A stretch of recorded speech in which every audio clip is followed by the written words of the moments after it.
Hugh Jackman saw me one day training in my club. A buddy of mine called me up and said, "Can I bring this actor, Hugh Jackman?" Probably one of the biggest characteristics on why I was able to build a celebrity book was they would just walk in on day one, and I was treating them like it was my brother or sister. It was like a natural conversation like this. I wasn't looking at them like they were some actor, or like they, or they were a celebrity. I was treating them as if they were a person. And people think that because they're celebrities and they're like, oh, well, they have money and they're celebrities. I'm like, I honestly think it's more difficult. And then people are like, oh, but they have money. I'm like, you have a set schedule. God, is that easy? Everything is monotonous. You don't need a fancy gym. You need a set of power blocks. Get a set of adjustable dumbbells. Put it in your house.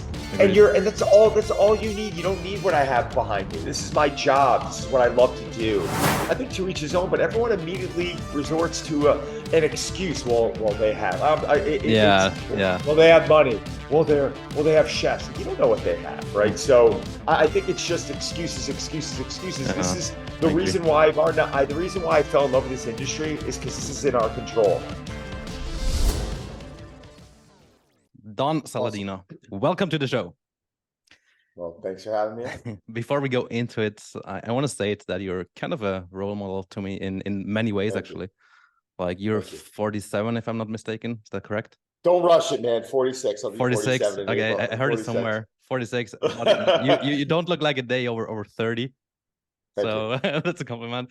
Thank you. You show me that you can thrive in the fitness industry after 30, like when you're body peaks, right? Like usually you see this like models and Instagram models at age 30, but you don't know how they will be when their body is no longer there. You show me you can still have the body and thrive in the industry. That's amazing. Yeah.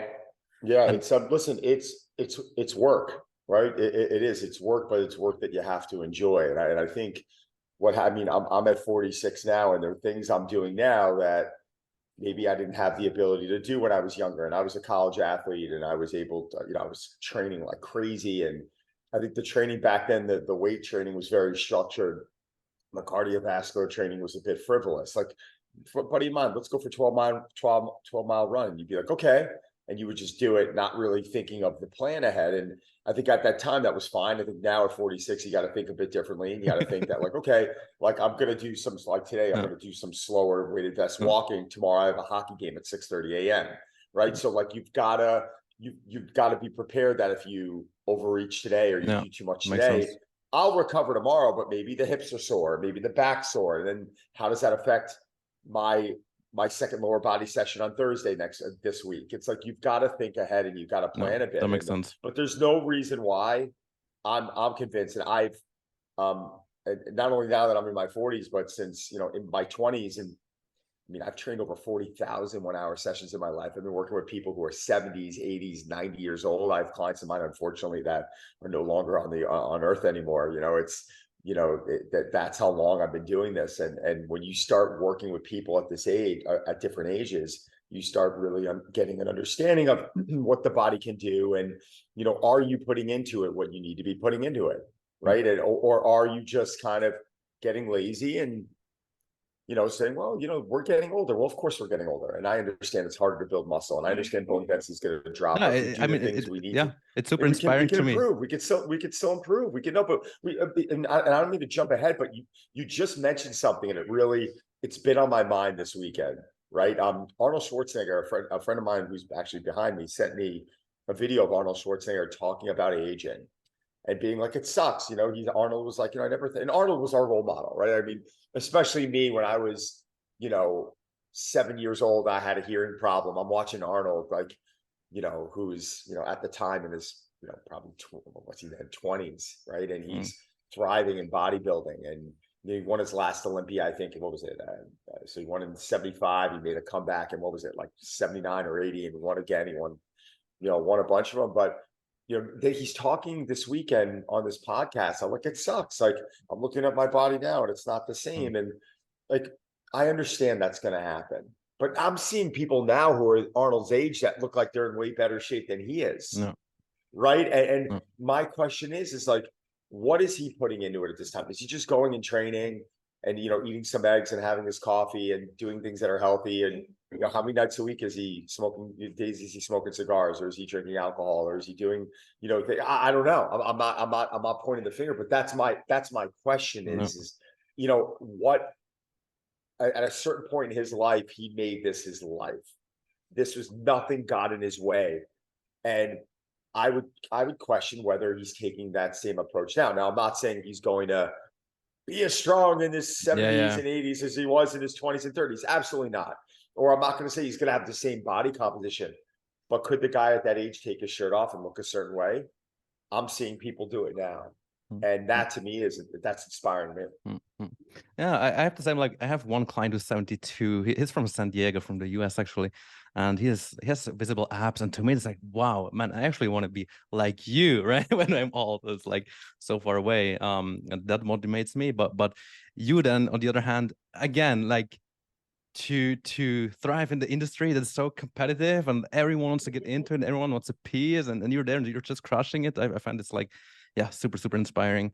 And then obviously you work with like the celebrities, with the actors like Ryan Reynolds, Ryan Gosling. You're having a happy little family, being there for your kids, having this hugely successful business, being a very successful entrepreneur. This is just inspiring to me, and I just wanted to state that right away. Well, so I appreciate it. It's like, again, like the training piece, it's a lot of work, because what I mean, a lot of coaches don't want to do is they don't want to put the last, like, someone said it to me recently. They were like, Don's a 20-year overnight success. And I laughed when I heard them. It was a buddy of mine giving a talk. It was a very cute comment, but he was a consultant of mine. His name's Thomas Plummer. And he got the number wrong. It was 25 years, because I've been doing it over 25 years now. But it started out like a trainer should start, and that's training clients. Like, coaches now just want to go online and they just want to do it. Like, you need to train clients. You need to do that. For how long? It depends, right? Even to this day, I still, I'm not taking on any one-on-one sessions, but I still work with a few celebrities. I still work with a few people that need my help. And I like to coach, and I want to be there for them, and I want to see them improve. And you have to be in that part of the business. I heard you. Sorry to interrupt you. I heard you talking about working as a PT for like 40 sessions a week or something crazy. Or 40 to 60 to 60 a week. That's crazy. Yeah. That's crazy. And you know what? But I also did it when I opened my first club, my first gym in 2005. You know, I was living in the city at the time, and you know, I wasn't pretty much just getting. I wasn't even engaged yet. I just met my now wife, Melissa. And I was taking sessions. I took a client 4 days a week at 3:45 in the morning, because I knew it paid so good. I was training people at 9, 10 p.m. I wouldn't say no to a session. It was a Sunday. Even later on in my career, it was a Sunday, and someone wanted to come in, and I would leave my family to go in for an hour. My kids might have been taking a nap at the time, or it was an afternoon. I would finagle it where it was like an afternoon time. And some people would say, well, you have to have a life. Like, this is part of my life. Like, this is part of my life, was to build a business doing something I love, to work hard, and to provide for my family. And now coaches they want things very cushy, and it's unfortunate, because you can't say no. You have to, in the beginning, there's not a comfortable schedule. There's not weekends off. There's not, quality of life, and people are talking about all this stuff and vacation time. No, you work. That's what I love about you. I hear you preaching it so often, but that's what I love about you. It's not like can get worse. cutting the corners or like going, being an overnight success. Man, it's hard work. No, but things for me got really good, and then they got really bad, and then they got really good again, and then they got really bad. And like, most coaches would have given up. It's like I think 2007, 2008, we had a big problem in our economy, right? That was during that time. That was Lehman Brothers, and companies like Bear Stearns went under, and a big part of our corporate spending went down, and we had a big problem at work. And then years later, there was a lot of aftermath of that, because we were restructuring. And I mean, I remember at a certain point, I mean, I was in my mid-30s, and they Con Ed shut down our power, and American Express pulled our credit cards, and we didn't have power on in the gym one day. We didn't have hot water on. Like, most people are gonna panic. And those were the times. Now I look back on it, it sounds terrible to say, but I'm like, thank God that happened. Thank God that happened. Like I would never, going back and taking away those moments that I felt like that were terrible, like taking away that hearing problem or that stuttering problem I had in the character second grade. building, isn't it? Yeah. It's like I rely on that as exactly character, not only character building. Yeah, 100%. It's a great way to put it. But thank God those moments happen. But how did you go from doing so many one-on-one hours per week to training celebrities? How did that go? Oh my God, it was almost by accident. So I had this love of performance physique, right? I was an athlete in college. I became a trainer, and I was living in this world of like really passionate about learning how people can move better. Like I was always shadowing physical therapists. I was always taking courses, listening to movement specialists, just understanding about breathing, just all these things that I think we're passionate about. On the other hand, I was kind of obsessed about this physique. I was obsessed about these things that we love, like how do we get better aesthetically. I think I was on my first cover maybe in 2002, maybe it was early on. I was young in 2003. Didn't really know about prep. I didn't really know. Do we still do those, by the way, the covers? Ironically, I found out last week I'm going to be on the next cover of Muscle and Fitness with Frank Seppi. So I'm literally, and the funniest thing is that we didn't even get like, people are like, are you prepping for it? I'm like, no, you don't understand. It was taken already. Like I had COVID in the picture. So there's a picture of me and Frank sitting there. We're doing like a double bicep, and they'll launch. There's only one cover a year now, but they're launching it at the Mr. Olympia competition. Congrats. So I'm flying out there to see that. Thank you. But ironically, like I didn't even know in the picture. Like I found out days later, I had COVID in that picture. I got back from a talk. I felt terrible. My eating was off all weekend. The picture looks fine, right? I'm obviously happy, and Frank's been on a 500 cover, so it's always exciting, to kind of join him on something. Not bad company, but yeah. So I was obsessed with this physique approach. So Hugh Jackman saw me one day training in my club. A buddy of mine called me up and said, "Can I bring this actor Hugh Jackman in?" And I'm like, "Oh, I've heard of him." It's kind of a little bit earlier in Hugh's career. It was before Wolverine. And Hugh saw me train, and we started talking. We're always having conversations. And I think the one thing that I really understood was just always be friendly, but leave him alone. Like I always, probably one of the biggest characteristics on why I was able to build this celebrity book was they would just walk in on day one, and I was treating them like it was my brother or sister. It was like a natural conversation like this.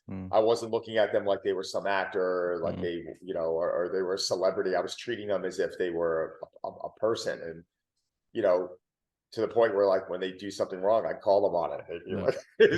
So I think that was kind of where I excuse my part of my French, I just didn't give a shit. I didn't give a shit about the fact they were a celebrity. All I cared about was the fact that I wanted to get them to their goal. They probably appreciated even, right? When everyone they did, but I also protected them. So I wouldn't allow people with cameras. I wouldn't allow people to even, take pictures. I wouldn't allow autographs. If someone even went over to them and spoke to them, I would go say something to them. And it would have to be they're like, well, that's a little carried away. I'm like, no, it's not. Like in the beginning, we had to set that standard. And I think the members understood and respected that when someone walked in, they were going to treat them like they were another member. Hi, how are you? Not like, oh, I loved you in your movie. Most people on the streets think that's like a nice thing to say, and it is, but it's also, I think it's a bit intrusive. Like I think like when someone's in a gym and they're there and they're paying and they want privacy and they want to train, the fact that they're being approached and someone's like, "Oh my God, I loved you and so. Yeah. It's like, leave them alone. Like I find it, and this is my opinion, and I can get bashed for it. Like I find it intrusive. Like I think leave them alone, let them train. If natural conversation comes up one day, fantastic. If you guys find yourself at lunch together one day, fantastic. But out of the gate, leave them alone. I'm guilty of this. When I was like, I think 18 or 19, it was in Venice Beach, so the Mecca, and there was The Rock, and obviously I would go to him and ask for. Yeah, but that's The Rock. I know Dwayne. He likes it. actually, I had the hoodie on, and he said, "Oh no, I'm working out," and then I let him go, and it's that's all right. And nowadays I see it the way you do. Like if I see someone, then it's like, oh, he's doing his workout. I'm not going to interrupt. Dwayne worked out. Dwayne's worked out he worked out of my gym a few times, and I think he was a little blown away that like when he walked in, no one was approaching him, no one was talking to him. And he Where the went to one of cameras? my coaches. He went to one of my coaches and he asked my coach, he's like, let's take a picture. Oh, really? And my coach looked at him and was like, no. And he was like, no, we're taking a picture. And my coach called me up and was like, Dwayne, I'm like, relax, it's okay. But they knew like this was about privacy. Any celebrity that ever went there, you could speak to them. I heard you worked at Don's gym, this and that, like when you get in the car, obviously. But if you ever asked them, they would say, no one ever. That was something I prided myself on. So Hugh, really, to get back to the story, I'm getting off topic a bit, but Hugh asked me to train him. And I was like, you're training with my buddy? My buddy's like, no, I'm moving. So my buddy was moving, he was having triplets. And I took Hugh as a client and I worked with him for, I think, a year. And I think— How would you, if you don't mind me asking, how do you work with such a person? Is it like hourly rate, or is it like, I know, for example, Gary Vee has his personal training, just following him everywhere all the time.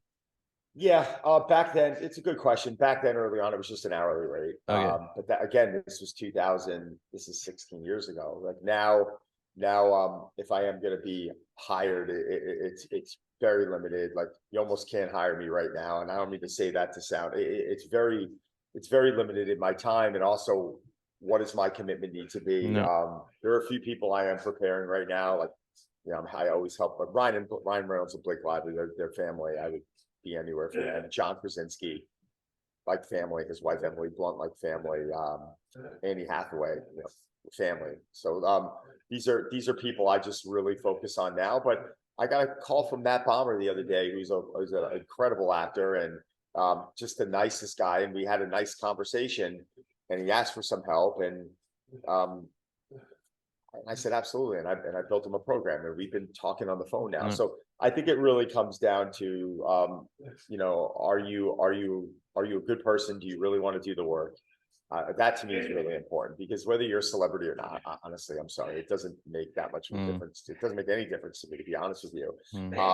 I actually did take on someone recently as a consulting role, and he may come out to me 3 times a month. I see him, but we're on the phone, and I can't mention his name, but he's not a celebrity. He's an attorney, but he sent me the nicest note, and he was so enthusiastic, and he's like, whatever your fee is, just, that's not even an issue.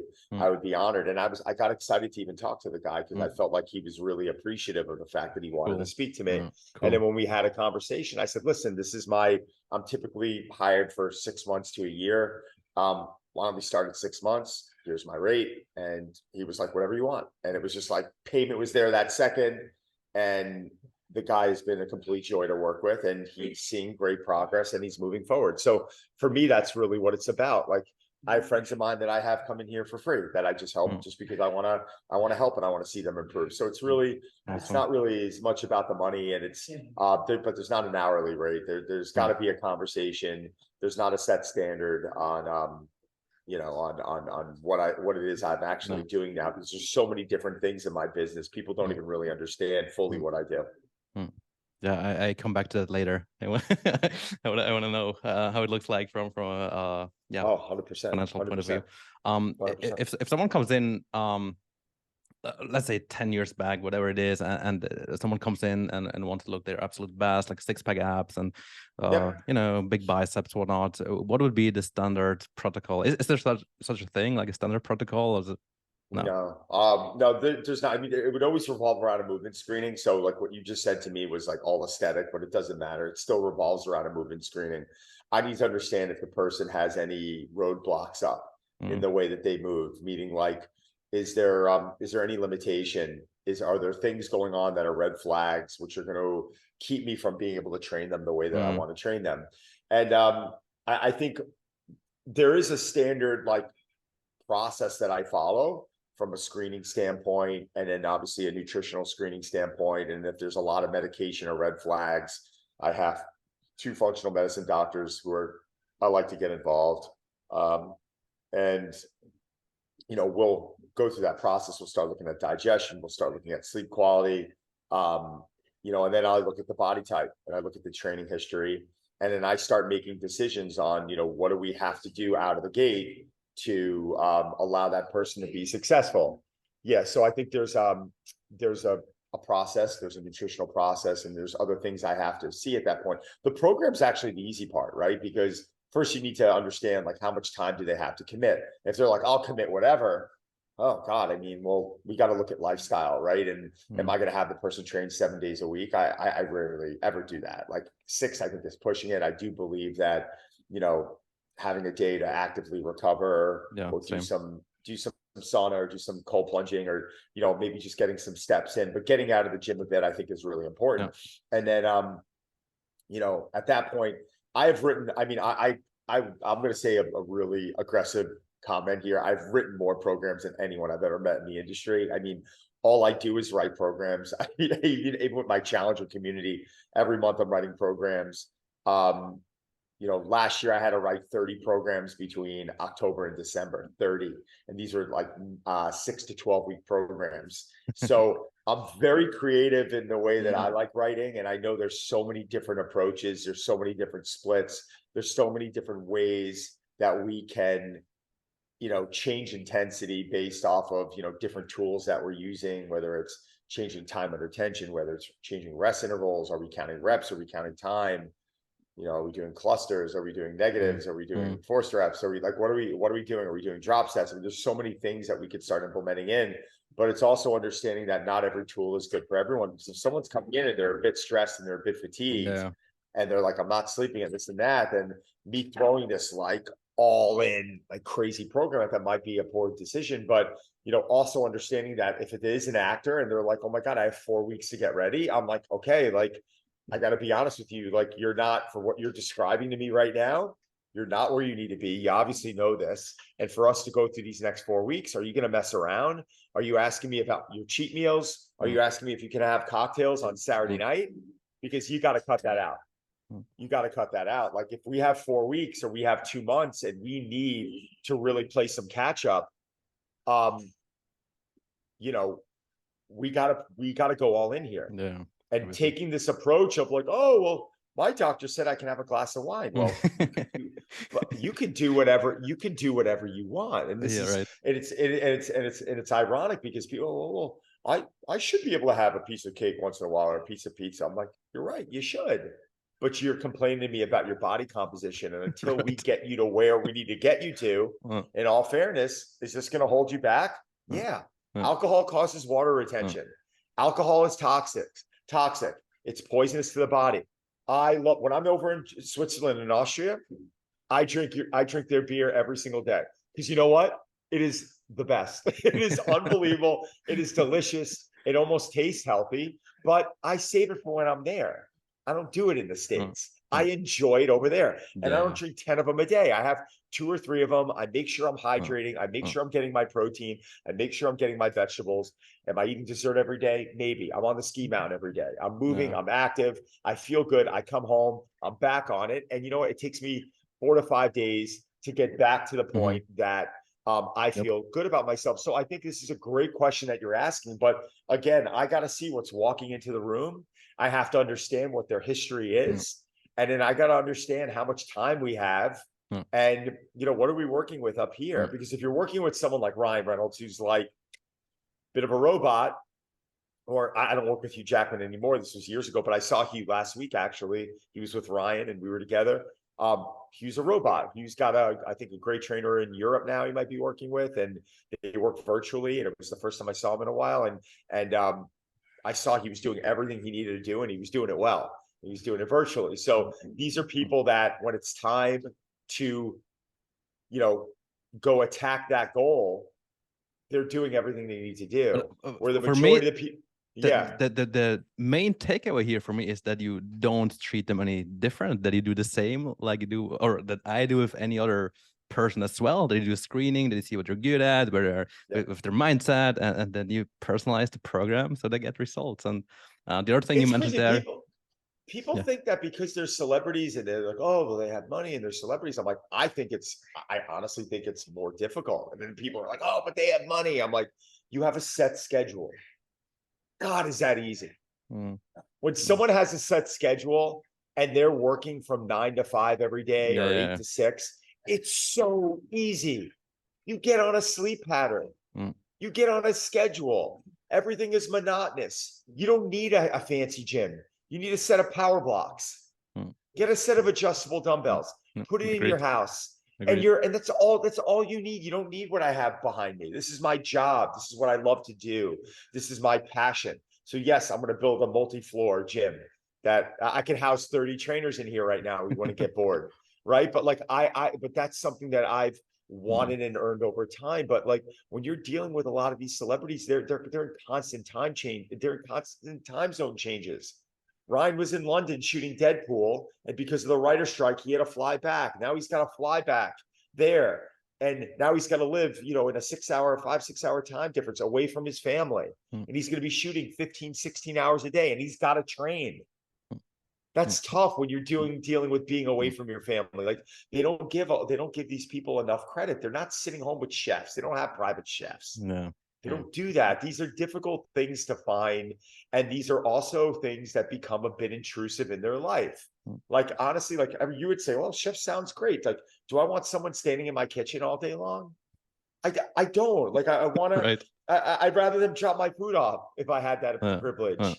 I want my privacy. I want my family. Like, there are things that I want that to be done behind closed doors. So I think to each his own, but everyone immediately resorts to an excuse. Well, they have, well, they have money. Well, they have chefs. You don't know what they have, right? So I think it's just excuses. This is the reason why, Martin, the reason why I fell in love with this industry is because this is in our control.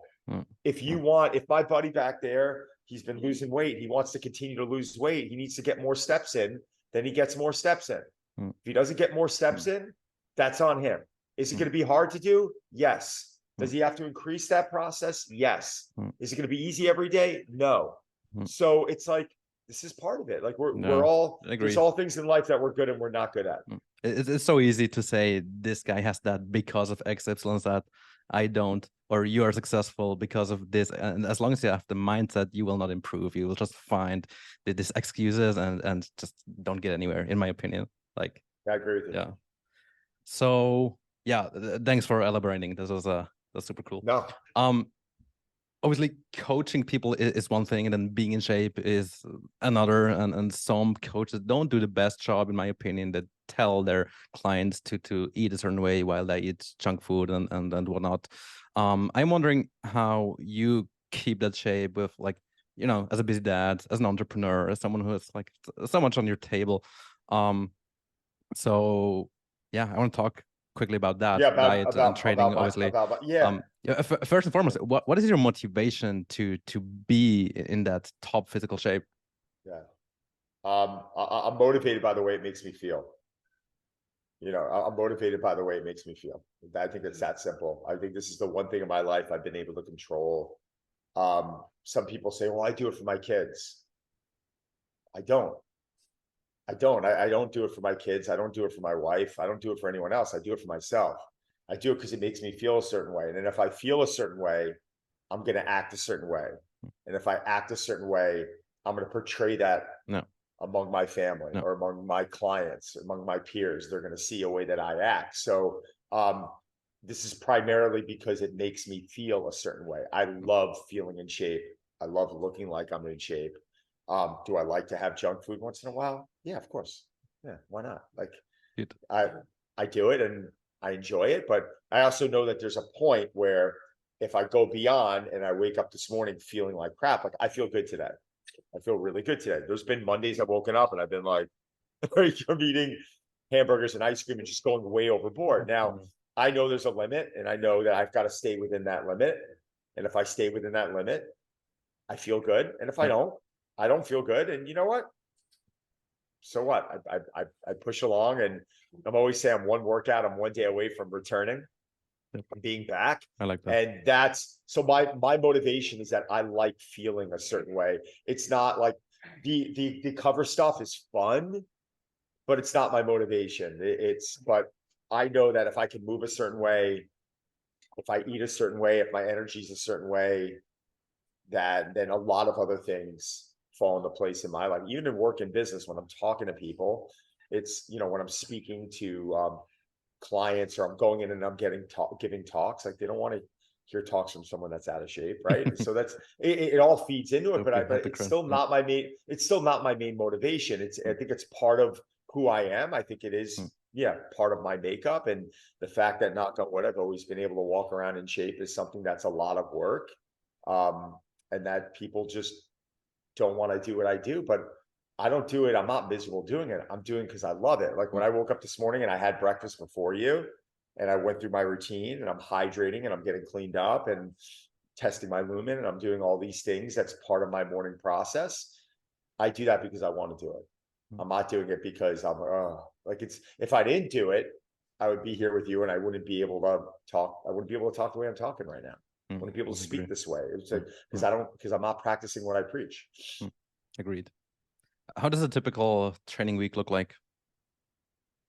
So this week, well, I train in different blocks. So right now, a buddy of mine wrote me a program that I'm following. I used to do a little bit of the conjugate method, which is a little bit of West Side powerlifting, which is like a max effort dynamic. You have 2 max effort days, 2 dynamic effort days. I kind of played around with it a little bit, decided to return to it, got hooked up with Matt at my buddy Gunnar Peterson's facility. He's a powerlifting coach. He wrote me a powerlifting program. And I've been having a lot of fun with it, but it's a little bit more athletic based. And I think a lot of the powerlifting programs that I've done in the past, the ones I've done in the past, are very linear. We're doing a lot of side slide dragging, a lot of lateral lunging. We're doing a lot of other movement. I'm still putting in a lot into my movement, and I'm still putting a lot into my practice, which is when I start a workout, I'm starting with movements that I may not be good with, or mobility that I'm not good with, right? So a movement warm up for me after this call might be, 3 to 5 movements. I might today be doing, I'm training lower body max effort. So I might be doing hip 90-90 with a kettlebell. I might do some thoracic bridges. I might do couch stretch. I might hang from a bar, and I might do some windmills. So I might run through those 5 movements, and I'll go through 3 rounds. So that might take me 15 minutes after foam rolling. So I'm already 20, 25 minutes into getting my body prepared. And at that point, it's, okay, what's the work for today? So the practice always kind of stays the same, in the sense of, like, I'm choosing movements based on the day that I'm training. And then today's going to be heavy legs. Tomorrow is going to be heavy upper body, but I have a hockey game in the morning, so I'm doubling up tomorrow, right? So I'm playing hockey. I got to come home. I got to eat again. I got to work. I'm going to give it a couple hours. I'm going to train upper body. Wednesday will be, I'll do a 5-mile run on Wednesday with my warm up, and I'll train some abs and some accessory work. Thursday will be more of a dynamic effort, lower body, which is more speed work. All percentages. Is this now a program you wrote, or is it? No. This is my this is a program. This program is written by my buddy Matt Wenning. He's a phenomenal powerlifting coach. You should interview him. Why do you think? Sorry to interrupt you. I have a follow-up question. Why, like people always ask me, Martin, like, you're a coach. Why don't you write your own program? Because I like trying out new things, and I have coaches, not all the time, but every now and then I have fitness coaches for myself, and also to explain that coaches need coaches, but sometimes they don't believe me. So maybe you can, like, speak out your mind here. So I mean, I write the majority of my programs. I mean, I think the last 2 programs I'll give shout outs to. Matt wrote me one, and Jordan Shaw, the muscle doc, wrote me a couple in the past, and I love his stuff. He's fantastic. I think sometimes you might want to try something a bit different. I don't have a coach all year long. I mean, I have friends that we always consult with, and I have friends that we always talk to. But once in a while, you're having a conversation, and Matt was like, "Yo, I'll write you something. Would you help me out with diet?" And I said, "Yeah, Matt, I'd love to help you out with diet, and I'll help you out with." Matt's more of a powerlifting guy. He's more of a performance guy. So the powerlifting piece became very, it's always very interesting to me, but I like how he was selling it, because he is mixing in a lot more non-linear based movements. So I said, yeah, let's check it out. He wrote it. It was much less volume, and I thought it was a bit refreshing. I thought in a way it was going to keep me in line to not do more volume. And I did that, and I feel great from doing it. I'm having fun, and I'm going to keep running with it until I did one of yours. I did what is it called? Train Like Don, I believe. It was called. It's probably more about power. A little more Yeah, of a power building one. Yeah. there was So it's a good one day approach. where I go very low, like 5-on-5 and those stuff. I used to them no more. Now I'm back at it, and I really love that. And again, it's No, I just appreciate getting it. something new into it, trying out new things, No, I seeing. appreciate it. Yeah, it's awesome. Pretty Yeah, cool. so Matt, I think Matt's a great coach. Definitely somebody you should get on the podcast. Very interesting guy. But Matt's got a 2,800 um, powerlifting total, 2,800 Yeah, pound well, total. So that's, and for those people who don't understand, his bench squat and his deadlift with gear on added up to a little over 2,800 pounds. So that's someone that's way stronger than I'll ever be. So it was fun with me and Matt because it was kind of a collaboration. We were helping him nutritionally, and I was connecting with one of my guys, and we were working together with some things he needed to work on, and then he was giving me something that was, I got to be honest, I haven't run the conjugate method or anything close to it in probably 7-8 years, and with my buddy Dr. Charlie Weingroff. So yeah, I recommend coaches doing that, especially when they feel like maybe they're in a little bit of a rut, or if all they do is write programs. I think it's interesting too, because you're always going to pick up new and different things that you're like, oh, okay, like haven't implemented that in a while, and why don't we start adding that into our programming? And then you start mixing that into your programming with your clients, and I think they appreciate that. So I don't think it's an ego thing. I think it's part of the continuing education. It's something I've been doing. I'll be dead honest with you. I've been doing it for probably 25 years since I've gotten into coaching. I had friends that were trainers. I would go to them. They'd write programs. I would learn from them. Probably a reason why my programs can be so diverse is that I've gone in the, kettlebell training for months where I haven't even touched a bar. Like there's so many different approaches. ISO training, like there's so many different things, types of training that I've done. How do you want to write such a program if you've never done it yourself? So yeah, you the can. experience there. You can. You got to take some time to do it. So it's a lot of fun. Again, I would check out Matt. He's a great coach. Awesome. And yeah. Cool. I think also one thing I took away from your program, you said, I think it was in the video, you do the skill training in the beginning of the workout. And I would always do, no matter what I was working on, like handstand stuff, always at the end. And then I switched to the beginning, kind of as my warm up. And yeah, I like it better. Well. Yeah. I like it better. I call it practice, right? So handstands, I was working on them last week. I need to practice them, right? Get ups, I'm practicing. Turkish get ups I've been doing since 2008, but I'll do that in the beginning and I'll practice them.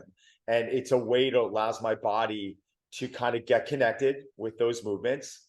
And I get the heart rate up, and I actually like call it your warm up. I like calling it practice because it's always things that I want to focus on. If I have someone that's really weak at the pull up, I might have them do single reps on the pull-up. Practice. Like we're not training it to failure. It's just I want these people to get better at these things, and to get better at something, we have to practice it more frequently. So it's fun. Good, awesome. No matter whether I go on another program now, I will put my warm up there, my practice, and yeah, that's because of you. So thank you for that. Thanks, what's your approach on diet and nutrition, generally for yourself? For myself, well, I'm definitely going for at least a gram, probably even higher on the end of 1.25 grams of protein. Do you track your calories and everything? Yeah, I track everything on Chronometer. If I decide to carb cycle, I use something called Lumen. It's this metabolic device that you breathe into. I've been working with them for over 2 years now. They're a great company. Talk me through that quickly. You see whether you're in a fat burning state or whether you're on running on carbs, right? It's exactly what it is. It's incredible. It learns. So it's like a coach in your pocket where you breathe into it and it measures the amount of carbon. It measures your carbon dioxide, and based off of that, it could tell you whether that you're burning more fat as fuel or carbs as fuel. And what it does is it really focuses on metabolic flexibility. So something that I've been believing in since my entire career is that we need both carbs and fats as fuel, where a lot of people will just run to one area and then they become very efficient at burning only that area. So how do you use that? Like, let's say I breathe into it. So I breathe into it fasted in the morning, at the very least, worst case scenario, once a day, fasted first thing. And then it'll actually assign you the macros you need to follow during the day. Now, if I am someone that wants to use it more, it just gets more educated because it'll recognize when you're working out and if you need to bump your carbs more. But all in all, I started using it after my last cover of Muscle and Fitness, not the one that I'm on this coming month, but the last cover back in, I think, 2021. and I reverse dieted it off of it, meaning like that's a term we use that when we're coming off of a shoot, because I don't deplete my carbs when I get prepared for a shoot. I'm normally around 250, 300 grams of carbs a day. My body just burns so efficiently because I've developed that over the years that all I have to do is remove cheat meals and just dial in my macros and keep training the way that I'm training, and good things happen. So, you know, I decided to reverse diet using Lumen, and what I was shocked about was how satiated it kept me, and how, you know, I stayed full and I had no cravings. But normally after those shoots, I think mentally I start feeling like I want to go to a restaurant and just start eating a little bit more. And this just allowed me to continue to eat healthy because it was keeping my fat consumption so high, and I stayed satiated. So I know for most people out there, when they're all struggling with cheat meals in the evening, or they're craving junk in the evening, I mean, I want to say almost 9 out of 10 times it's because they're not properly fueled during the day. They're making good food choices, but they're not consuming enough nutrition. They're not getting enough fiber.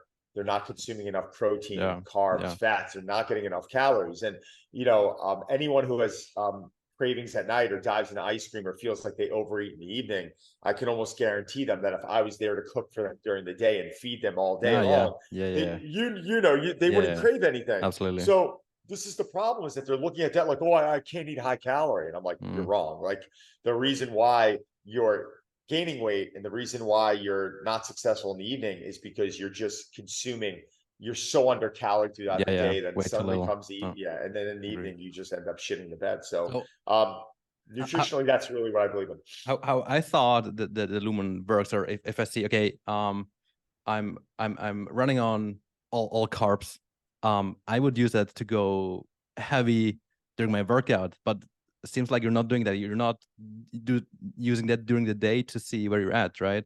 It's like, okay. I don't measure readiness. Like I use Oura Ring. I love Oura Ring. Okay. Like I use Lumen. I love Lumen. If I feel great coming into a workout and something's telling me, well, your readiness isn't there, we better like, no, sorry, that ain't happening. Like if today's a day that I'm supposed to go hard, I'm going hard. And like, that's just the reality of it. Like this is still technology. Like none of this stuff is perfect. These are supposed to help us make decisions, right? Like if you're someone that measures, if you track and Lumen's telling you to stay at 100 grams of carbs and you could follow to 100 grams of carbs, you're going to be successful. If it's telling me 100 grams of carbs and I'm not tracking, then I know that 100 grams of carbs are low carb. So I'm going to keep my carbs low. If I'm not tracking, I'm going to stay within the parameters. So, you know, I think sometimes we become so obsessed. Like you wake up and you have a whole team of people come over to work out with you. And it's like, oh, my Oura Ring's telling me I'm my HRV's low. I better take, come on, like grow up. Like, no, like you feel good, going and hit it. Like this is going and hit it. You're going to be fine. But if you pay attention to the principles, what do I mean by that? There's the principles that I try and follow. Call them laws. You know, oh, I don't follow, whatever. Like call them what you want. I don't care what you call them, but like, it's sleep. Like I got to get good sleep, and I got to get enough nutrition. And guess what? I got to get my hydration. And if any of these things are off, I could be affected the following day. And this is what most people are going through. And it's just like, just follow those rules. And if you're good 95+% of the time throughout the year, you're going to be in a really good place. If you're sleeping like shit 3-4 nights a week, and certain things I feel are non-negotiables, like water, like hydration is a non-negotiable. Like I tell people, like, listen, you're gonna have like you're gonna have your good days and you're gonna have your bad days of sleep. It's gonna happen. Water's a non-negotiable. I don't care where you are. You should never turn around and say, oh, well, I hydrate well 6 days a week, and the 7th I take a day off. Like it's a non-negotiable. Like you always need to stay hydrated. Sleep is like, I'd love us if we were all getting 7 to 9 hours, but things change. You may not sleep as well in a hotel, and you may be changing time zones. You might be stressed out. There's just certain things that are out of our control. But if we try and keep all the controllables right within these parameters, like you're going to find that you're going to be pretty successful. That's the reason why I stopped tracking my sleep when I got a father, because I didn't want a device that tells me, oh, you didn't sleep well, when I know like I didn't get enough sleep. I'm not feeling that well, but I still wanted to push through my workouts, and now I'm having a device that tells me, oh, maybe you should take it easy. No, I just like for like 6 months or so, the first 6 months I just took everything off. I said, no, I'm not tracking my sleep. I can do that. Like, Yeah. no. I had a buddy of mine who slept beautifully. And I work with Aura. I love Aura, and I wear Aura all the time. Wear it in place of my wedding ring. Actually, it's my new wedding ring. But he turned to me and goes, "I want to try Aura," and I go, "Well, how do you sleep?" He goes, "I sleep amazing. I go to bed at night and I wake up the next day." And I'm like, "Oh, that's interesting." This is like years ago. And I got him an Aura, and the next thing you know, he started sleeping poorly because he was stressed out about wearing it.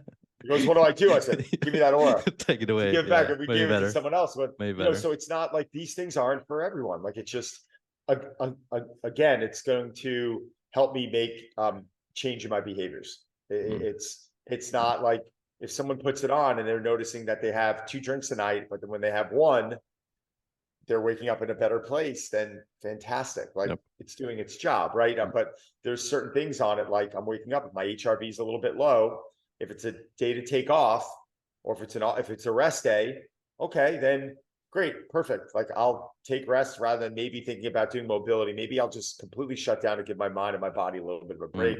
Mobility never really killed, extra mobility never killed anyone, but sometimes I just think the mental approach of knowing that you have to go in and do something. So once in a while, you just got to lay on the couch, go for a walk, have a cup of coffee, just relax. You know what I'm saying? And just get out of here a little bit. So I think that's important also. Yeah.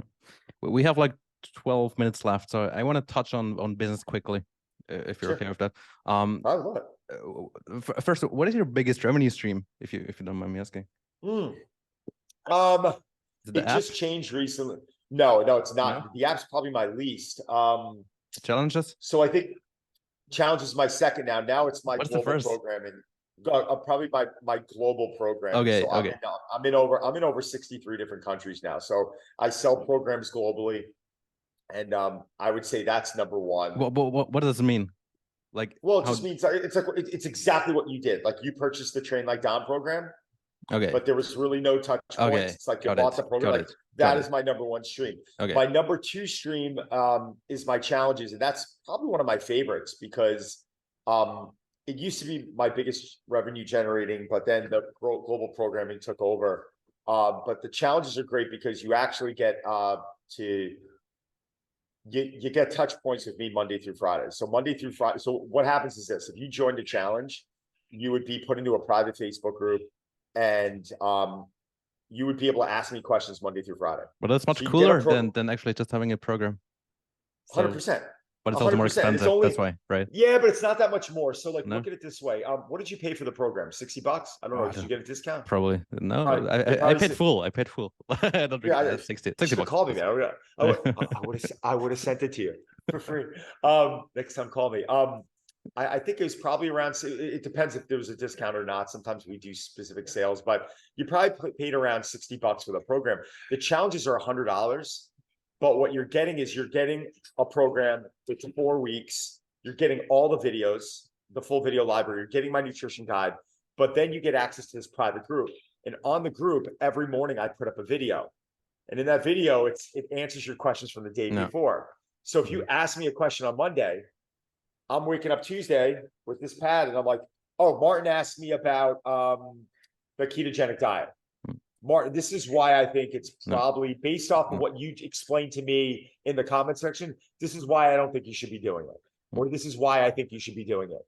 So now every day, Monday through Friday, I will ask you questions. You can also put a video of you in the doing exercises in that comment section. Don, can you check my form here? No. And Don, they get can you like look at my personal feedback from you, whereas Monday through Friday, awesome. and then every week I do a live Zoom call. So every week on roughly it's normally every Wednesday. Sometimes we have to change the date, but for 2 hours I go on a Zoom call, and I have people from all over the world come on, and then they ask me questions live. We're sitting here with everyone on the group, and Martin's like, "Hey, listen, I wanted to ask you." Awesome. Yeah, and then I go through that. And then at the end of the month, we have a little deck of pain competition where we men versus women, push-ups or squats. You can choose what you want, and it's all body weight, and we're able to do that. And it's a good team building event.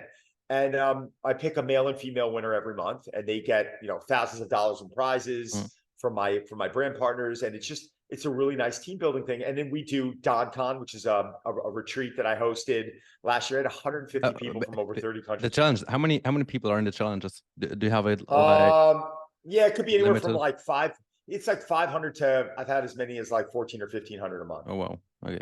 So like it's so we have a lot of people right now. It's probably more like this time of year, 500. Normally what you see on the Facebook group isn't, because some people don't opt into the Facebook group. Yeah. They just want to kind of come in anonymously. So it's always double the number that's on the Facebook group. So if you see 250 people or 300 people in the Facebook group, you know it's 600 challengers. So it's probably a good way to be able to know what I'm doing. But yeah, so the challenge community, I love. Why do you do it on Facebook then? Because I had this problem as well. People don't want to be on Facebook anymore, and then they don't. I just you know what, and I tell them, start a private group, and you don't have to communicate with anyone else. And I have some people who said the same thing to us, and they just start up a group. They just open up their Facebook name, they make it private, and they only go into the challenger group, and it's just very easy for us to use. And it works. It really, Facebook knows what they're doing. I'm not gonna lie. So yeah, so we have the global programs, we have the challenges, then we have the app, which does well, but it's the least generating. And you know, it's funny. What would be the difference between app and the program, the global ones? So not much. It's actually just app based, or not much. I mean, but the app is a subscription. Yeah. The app is a subscription. So so people just don't always like the commitment for a year. But what's ironic about it is like what you're paying for 2 programs, right? You're getting for a full year of apps. So I would almost tell you like, do the app. Like, but there is more of a variety on the global programming. So you'll have roughly 30 programs to choose from. The app, you only get like 10. But 10's a lot. You get dumbbell and gym-based programs. I'm relaunching all new programs come the new year. Again, I do that every year. And that's awesome. And then after that, revenue streams, we have brands that we work with. We have probably about 10 brands that we work with that we absolutely love. Brands like Lumen and Chronometer and Oura Ring. You know, I assume you don't do all of that alone. Like how many people do you have working for you? We're running pretty lean right now. I mean, when I owned my clubs, I had over 30 people, and now we probably have 5. Okay. We have 2 people that are in-house. My wife works full-time on the back end, and then we have Rob, who'll be here any second. And he handles a lot of our editing, et cetera. And then we have Evelyn, and then we have some part-time people. No videographer there? Full-time videographer you don't have? What's that? The full-time videographer in at the barn? Yeah. Rob's full-time. Video and editing. Rob's 9 to 5. He's here with me all day. It's great because at any point I'm like, can you get this? He stands right up, iPhone, tripod, got it. Done. Oh, cool. and that's great. So we're running really lean, and it's a really nice. We have a really nice thing, and you know, are we going to grow the team when we have to? It's just we're not going to get too big for our. You know, we're not going to get too big for our own shoes, but you know, I think the brands that we work with, that's another big part of it. The public speaking, you know, I got to go to Chicago to speak for a bank. That's another big part of it. That's growing a lot more, and you know, and DonCon every year is incredible. So last year we had 150 people from over 30 countries, and this year they actually expanded the retreat center. We're only doing 1 week, but we got over 100 people. 1 week sold out already. And we're going to do that. So, you know, we're proud of what we've done, but this takes time. This is not something where, and listen, man, you're doing a great job. You're hustling. You're a great coach. You're very personable. But the reason why I connected with you, this is what coaches don't understand, is it was how you messaged me. You just messaged me in such a warm, nice way that in a way I was like, oh, I want to help. And you know, and I'm happy to give an hour of my time. It's the least I can do, right? It's like if I see good, but if I see good coaches out there, especially in other parts of the world, doing it the right way, trying to represent our industry the right way, like I should be. And I appreciate your platform. Like you're putting me on a pedestal also. I appreciate you for that. So we're all helping each other out. I found it super cool as well, by the way. I talked to you earlier, I think even last year, and like I had a question about your program and whatnot, and you answered me like before I even like, you know, purchased something from you. And there's because it's how you approach me. It's because and this is really easy. I want people to understand this. It's how you approach me. That's it. Because I have people who will DM me, what do I do for this?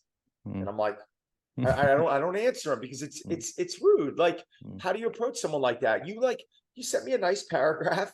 You weren't kissing my ass, but you were very polite. And I read the whole thing and I appreciated it. And I gave you a message. Sometimes I'll give people video messages or voice messages and they're like, I can't believe you responded. I'm like, of course I responded. That's We're awesome. all human beings. But it was just, it's very simple. It's like how you, if someone comes up to you on the street and they're like yelling at you and they're coming at you and you're like, you're going to be like, Yeah. get away from me. Yeah. Like, but if someone's like, oh, excuse me, can I ask you a question? And or it's like when you said about the celebrity angle with the Rock when he was working out, and I understand that. I had someone approaching one of my celebrity clients when I'm at lunch with him a couple of years ago, and he was eating. He had a piece of food in his mouth, and they came to him and they were like, "Can I get a picture with you?" And I was like, "Oh my god!" Like he was eating a piece of fish, but they were nice. And you know what he said? He said, "Listen, do me a favor. Let me finish my lunch. If you're still here, I'd love to take a picture with you." Right? Nice. But like, I'm shocked. Like, one, he gave a great response because he didn't have to like disrupt him when he's eating. But like, if they would have waited. Right. And on the way out, so sorry, I didn't want to bother you during lunch. Huge fan. I would love a picture. They probably would just, again, no problem. Let's do it. But then you had that moment of like uncomfortableness because the guy was putting food in his mouth. Can I get a picture with you? It's like, okay, take a deep breath. Yeah. Like, I still love Meryl Streep had one of the greatest lines I've ever heard on the street. I know it was accurate because I actually heard from a few of my celebrity clients. They told me it was incredible. But someone who went up to her on the street, they're like, Meryl, we love you so much. Can we get a picture? And she's like, oh my God, thank you so much. I'm so sorry. I'm not working right now. And it was like, it was actually a really nice, it was a cool approach because she's basically saying like, there's gotta be parameters here. There's gotta be parameters. Like when they're with their children, when they're doing family things, they're not working right now. And I get that. Most people don't understand that. You can't expect them to because they're not in that situation. But if all day long, every single day, people are coming up to you and coming up to you and coming up to you. Being famous comes with a price, right? It comes with a price. It does, but I also believe that you have to. It doesn't happen to me. I'm not famous, but like, it's very easy for me to say, well, I would just take the picture. I don't know, man. Like if you're on the 500th picture in one day, and everything you're trying to do is becoming interrupted, like sometimes I can understand how some people are going to get annoyed. I think that's very natural. Fair enough. Last two questions. Sure. What is your biggest accomplishment in life? And then what's next for you? My kids, my family is definitely my biggest accomplishment. I'll say that in 2 seconds. I mean, at the end of the day, it's everything for me. Wow. So, you know, we have, you know, just some good moments. Like Saturday night, we had to have a sit down with our kids. They're 16 and soon to be 15. We had a little moment of like, all right, guys, you're doing well in school. Good things are happening, but you're starting to mess up a little bit because they're like, you know, kids, they're pushing buttons, right? And we sat down, we had a moment with them where we had like an adult conversation and we had to put them in check a little bit. And next, you know, we all kind of watched a movie together. And it's like those moments there, like you look at my wife and I look at each other and we're like, okay, we're doing something right here. Like it's do they work out as well? They do, but I stay out of it, man. Okay. I don't. My son the other day, my son recently approached me about like some program that he was, Dad, this Brazilian guy on TikTok, look at the program I'm following. And I'm like, sitting there like, oh my God, what am I about to look at? I can only imagine. And I'm like, but I looked at it and I was like, oh, he's like, what do you think? There was like one thing on it I didn't love, but it wasn't offensive. I was like, no, man, do it, man. It's like, if you're happy and you're enjoying it, like, do it. And then he came to me, he's like, was this the best thing for baseball? And I'm like, it's probably not the best thing for baseball. And he's like, well, what do you think the best thing for baseball is? And then I called my buddy Kevin Carr, who works with Mike Boyle, because again, I'm dad.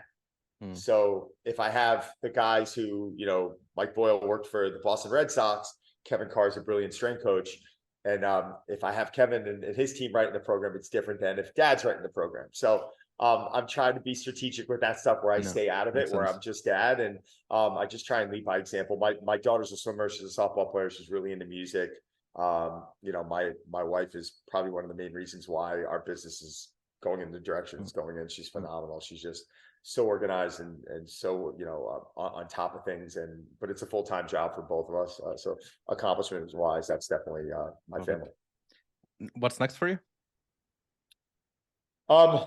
I'd love to tell you I had a 20-year plan, but if I told you that 20 years ago, it would have been completely wrong anyway. I think people get a little too obsessed about this 20-year, 5-year, 10-year plan. It's all, I find a lot of it. Yeah, listen, man, like in 1999, if you asked me, if you told me 20 years ago I'd be doing digital media on the web, Zoom calls right now, you know, global training retreats, like stuff didn't exist. It didn't exist. Go with the flow. Facebook, Zoom, No. it didn't exist. So like I think you got to find that passion and purpose. If you're really lucky, if you're passionate and you feel like you got some purpose in your profession, I think, you know, doing that is awesome. And I think doors are going to open, and I think you got to go with it, and you got to be willing to make mistakes. And right now, I think we finally got to the point where we're like, okay, we don't have this like exuberant plan, this 10-year plan, this exit strategy. We're just loving what we're doing, and we're going to continue to be great at what we're doing and get better at what we're doing, and, you know, pray that things keep going in the same direction. Sounds good. Sounds good to me. Final question: when can I come Yes. to the barn, your home gym? When are you coming to New York? There's your answer. When are you? Yeah, it's when are you been in a New while. York? It's been a while. When are you I in don't New know. York? We just talked about the future, and I have literally no idea where we're going to be next year. Literally no idea. But Well, I will hit you up. Thailand right now. We're in You're Thailand right listen, now. You've got an open invite. DM me. I'll give you my cell number. Thanks for having me on. I really appreciate it. Keep Dude. doing what you're doing, man. I've been watching you. Thanks a lot. It's It's exciting been to see very what you're doing. inspiring, this conversation. Thank you. Wish you all the best. And thank you, brother. yeah, thanks a lot. And I will see you back at the barn for a workout when you're in New York, right? I'm taking you up on this offer. Thanks a lot. I'm offering. I'm a man of my word. I'll see you, buddy. Cheers. Thank you.